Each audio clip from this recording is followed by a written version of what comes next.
Hey everybody, welcome to the channel, True Crime Stories. If you're new to the channel, please hit that like button and subscribe so you can hear more. Thanks for stopping by.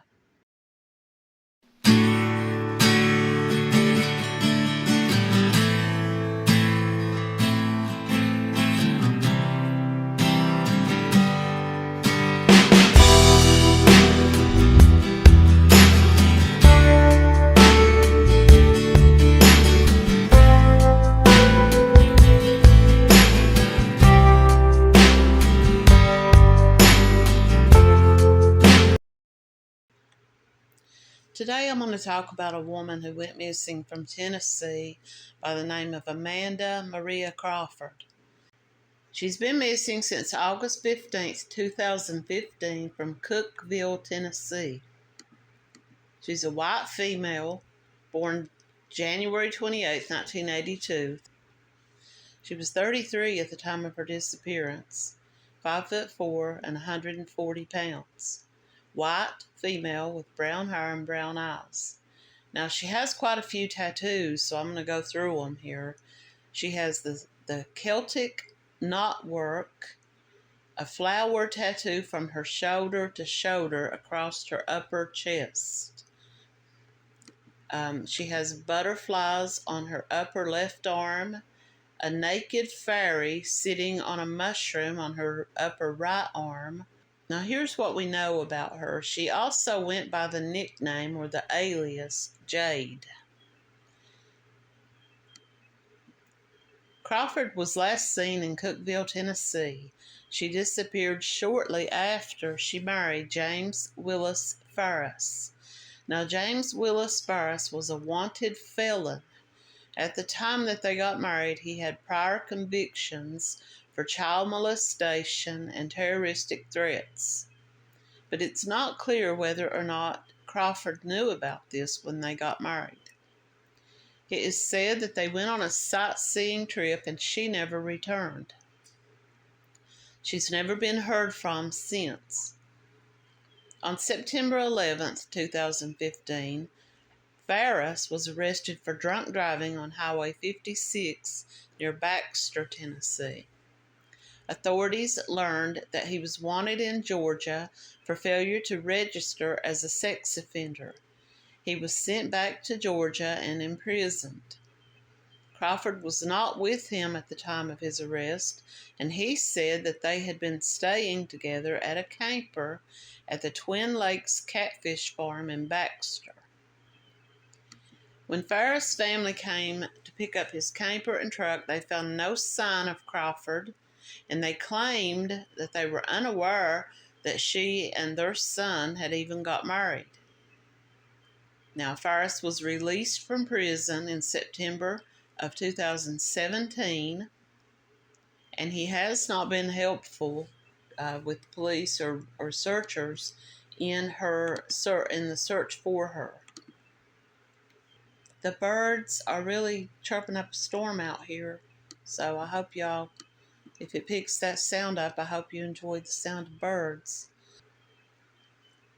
This is from Tennessee Missing and Unsolved. Years have passed since Amanda Maria Wilkerson Crawford vanished from Putnam County, leaving behind her heartbroken family and a cloud of unanswered questions. Her disappearance is shrouded in mystery. Amanda was a 33-year-old woman originally from Alabama. She lived in Georgia, but she came to Tennessee with James Willis Pharis. This is probably where they met. Despite a brief courtship, the couple wed at a ceremony at Ruby Falls on August 24, 2015, surrounded by Amanda's family. The joyous occasion was soon overshadowed by tragedy. Shortly after the wedding, Amanda's contact with her family ceased. Now, it was said that she was especially close with her family. She only had one child, and they were especially close, but the contact between her and her family just came to an abrupt end. The last known sighting of her was at the Twin Lakes Catfish Farm and Campground, where she and Pharis were living in a camper. The campground operators reported that Pharis said he was taking Amanda on a sightseeing trip. However, he was later seen alone that day at Walmart. Now, on September 11th, 2015, he was arrested for DUI and failure to register as a sex offender. So he'd come up from Georgia and was living in Tennessee and had not informed the authorities there and had not registered and let the people in Georgia know where he was living. The timeline of Amanda's disappearance falls between the night of her wedding and the day that Pharis was arrested. A missing persons report was not filed until June of 2016, hampered by refusals from the Putnam County law enforcement. Now, I don't know what that's all about. I don't know why law enforcement would refuse to put out that this woman was a missing person. Maybe they thought she was a fugitive. Maybe they thought that she had, was in some kind of trouble. And maybe because they thought that she just wasn't important enough in their minds to put out a missing persons report for this woman. The investigation revealed Pharis's extensive criminal history, including sex crimes against children, terroristic threatening, and physical abuse against women. Now, her family says they do not believe that Amanda knew this about him when they married. Adding to the suspicion, during a call to his family, he made a comment about no problems with the girl, and then made the comment, "There is no girl."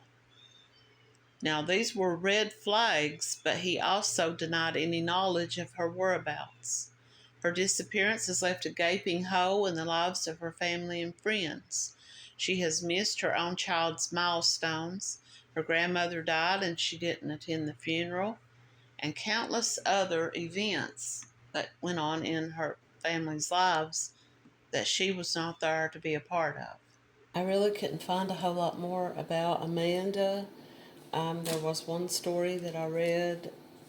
On Reddit, I read a post about her, and two different people commented claiming that they had both, at one time or another, been married to this Pharis, this man that she apparently married and then went missing from the campground where they were living days after they had been married. Now, I don't have any way of confirming that these two people commenting, saying that they were both at some point had also been married to him.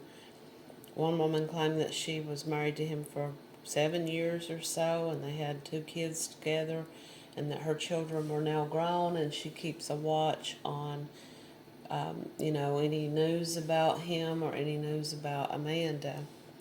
Now, the last thing I was able to find about her was right before her wedding, right before she got married to this Pharis, her son, who was 15 years old at the time, said that he last spoke to his mother on August the 15th, 2015, in a phone call.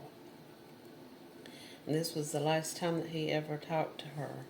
He said his mother has missed many milestones of his life, his high school graduation and his wedding. No one has heard from his mother since that day at the campground. If anyone has any information, please contact the Putnam County Sheriff's Department at 528-8484, or you can also contact 334-610-6209. I couldn't find anything saying how long the two of these people had known each other before they got married and why they came up from Georgia to Tennessee. Now, she was originally from Alabama but had moved to Georgia and then married this man, ended up in Tennessee. Now, he was a fugitive, and if she knew that, then she also probably could have gotten into some trouble, but I don't think that that would have made her just run off. She could have just easily have told the police she didn't know anything about his past. And maybe she found out. Maybe she did find out. Maybe that she confronted him about it and they got into a fight and he, and I wonder, like I said, I don't know how long they had known each other prior to getting married, but did the police do any investigations? They said the police was very reluctant to even take a report about her being missing. And it was almost like that they just didn't even want to search for her when her family finally reported her missing. It had been quite some time since she'd been gone, but they didn't have any idea that she was missing. They just thought that she had cut off contact with them and maybe had gone back to Georgia or elsewhere with this man. But I wonder if they checked to see if any life insurance policies had been taken out on her. Maybe his plan was to marry her, get this life insurance money, and flee the country since he was, wanted a fugitive. I don't know, but I'll continue to watch her story, and if I see any updates, I'll come back and do a follow-up. Thanks for watching.